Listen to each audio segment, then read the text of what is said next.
Hello, everyone. I am wanting to talk to you guys about limiting beliefs. And I'm just going to give you guys some brief points to look over. So, are you stuck in one? That's the first question. Do you have an area that you're wanting or a goal that you're wanting to get to, but you find that you just can't get there just yet? Like there's something that's in the way. And what that is a limiting belief. So a lot of people like to use personal development to help with the mindset of being able to get through these beliefs. That can be any kind of self-help that includes like books. You know, there's a lot of great books out there that help you on how to be able to overcome these beliefs to create a better mindset in your own life. You know, also there's classes that you can take that gives you more of a personal experience. And they also have online courses that can help you to be able to overcome these limiting beliefs.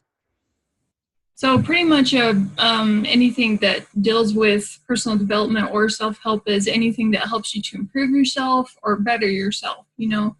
Anything that can take you from where you're at right now and get you to a better place or a better mindset that can ultimately get you to a better place. And I'll talk about that a little bit more, a little bit later.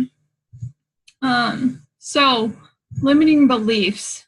So oftentimes we take these beliefs because we're so comfortable in them and we actually use them as a crutch, as like a means for why we cannot get to where we want to get to, because we say, oh well, this goal that I want to get to is just too hard. We end up creating these excuses as to why we are unable to get to where it is that we're ultimately wanting to get to.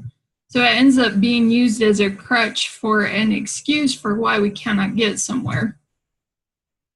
And kind of what happens, how we keep those crutches is by empowering them, giving us more reasons why we cannot do something. That is, or putting ourselves as the victim. Have you ever had that happen or notice anyone who is in that kind of position where they say, well, if only this situation was like this, then I would be able to get to. That's actually disempowering yourself and actually empowering more of your limiting beliefs.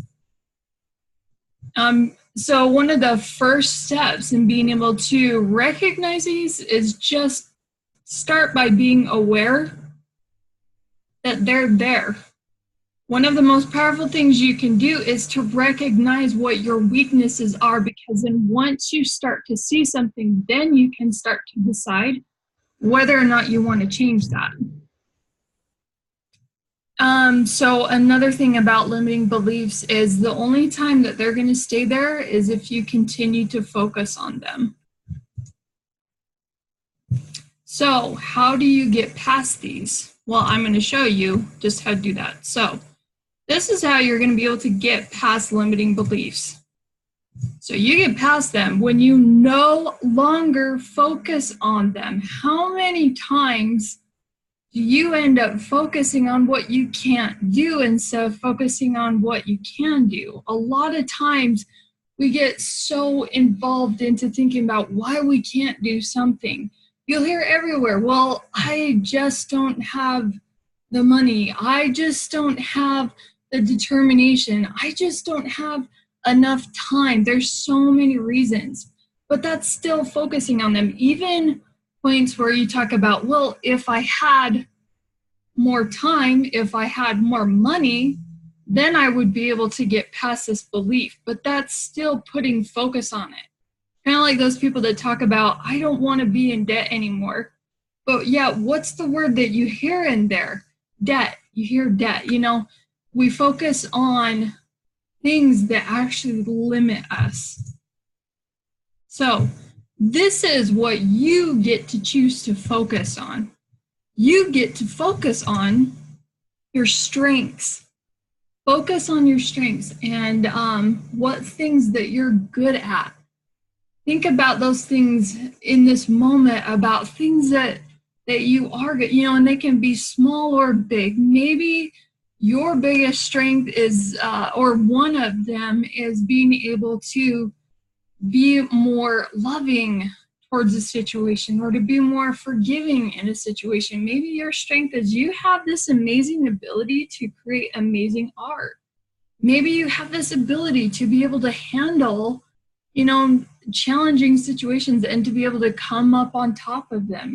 Something that maybe you're able to do that maybe others just don't have that same ability in that same area. Maybe you have a very creative mind. Maybe you'll find yourself laying down thinking about, oh, this would be so cool to be able to create this. That is a strength.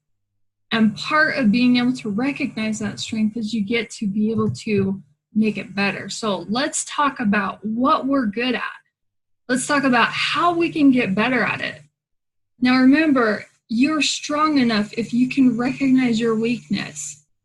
Focusing on your strength, you're strong that you can be able to actually face that, to see that. And you are aware enough to recognize your insecurities, to be able to see and to be aware of them, being able to see them, not letting that defeat you, but being able to see them. Like I talked about earlier, about being able to see something and then to be able to improve upon that, to get better at that. So the thing that is most important to remember is that your greatness, remember your greatness. Remember the things that you are great at. Take that time to think about those things and start putting your focus on that. What are you great at, And don't be ashamed to put some of the things that we consider small, that they're actually great. Do you have a great smile? Do you have a great ability to be able to get people to laugh? Do you have a great sense of humor? Do you have a great ability to be able to forgive? And then also remember your vitality. Remember those things that help keep you in good shape, mentally and physically. Being able to take a moment to meditate, and also doing things that help support your body to keep it healthy. We all know what that stuff is. Being able to implement that, getting the exercise you need, the rest that you need, the nutrition that you need to help keep you vital, to help keep you energized. And then also remember your purpose. Take a moment to go into what it is that you would love to see yourself being in 5 years from now. Where is it that you want to see yourself? What is it that you imagine? Start diving into your dreams of really what you want, and anything goes. It is your life. Where do you want to be at? So, yes, being able to get past limiting beliefs, remember these things. Thank you very much. I hope you enjoyed this video.